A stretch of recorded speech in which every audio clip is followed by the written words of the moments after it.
মালয়েশিয়ায় কর্মী ভিসায় যাওয়ার সময় আজ শুক্রবার রাতেই শেষ হচ্ছে। আগামীকাল শনিবার থেকে আর কোনো কর্মী মালয়েশিয়ায় যেতে পারবেন না।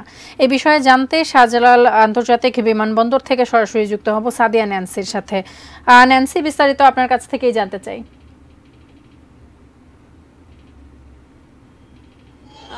আসলে যেমনটি বলছিলেন, আজকেই কিন্তু শেষ দিন, অর্থাৎ বাংলাদেশ থেকে মালয়েশিয়াতে কর্মী প্রবেশের যেই সময়সীমা সেটা কিন্তু আজকেই শেষ। এবং আজকে আমরা এয়ারপোর্টে যে এসেছি, এয়ারপোর্টের মূল ভোগান্তির যেই বিষয়টি আমাদের চোখে পড়েছে সেটি হচ্ছে এখানে কিন্তু যারা অনুমোদন পেয়েছে, অর্থাৎ প্রবাসী কল্যাণের পক্ষ থেকে যাদের কাগজপত্র ঠিক করা হয়েছে শুধুমাত্র তারাই আসলে বিমানবন্দরে আছেন। তবে মূল ভোগান্তির জায়গা সেটি হচ্ছে বিমানের টিকিট।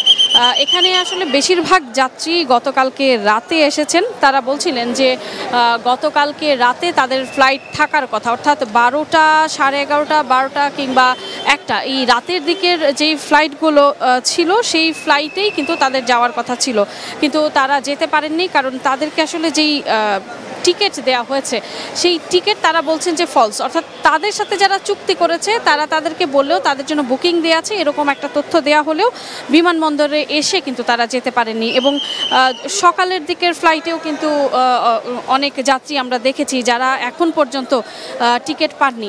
আরও একটি অভিযোগ কিন্তু আছে, সেটি হচ্ছে যে সাধারণত যেই টিকিটের মূল্য হয়তো 30 থেকে 40 হাজার টাকা শুরু, সেই টিকিটের মূল্য কিন্তু 1,10,000 থেকে 15,000 টাকা পর্যন্ত নেওয়া হচ্ছে, এরকমটাই কিন্তু অনেক যাত্রী অভিযোগ করছিলেন।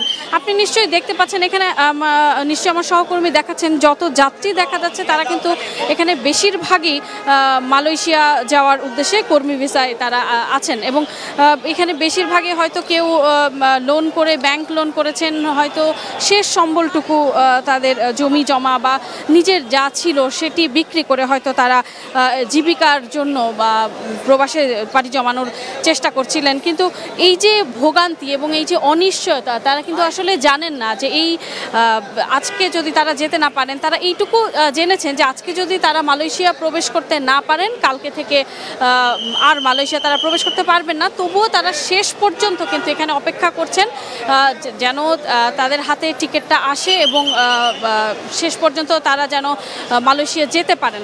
তো এখন পর্যন্ত এই ছিল আমার কাছে ভোগান্তির সর্বশেষ খবরাখবর। পরবর্তীতে যদি নতুন কোনো খবরাখবর পাই হয়তো আপনার মাধ্যমে দর্শকদের জানাতে পারবো। তাসফিয়া।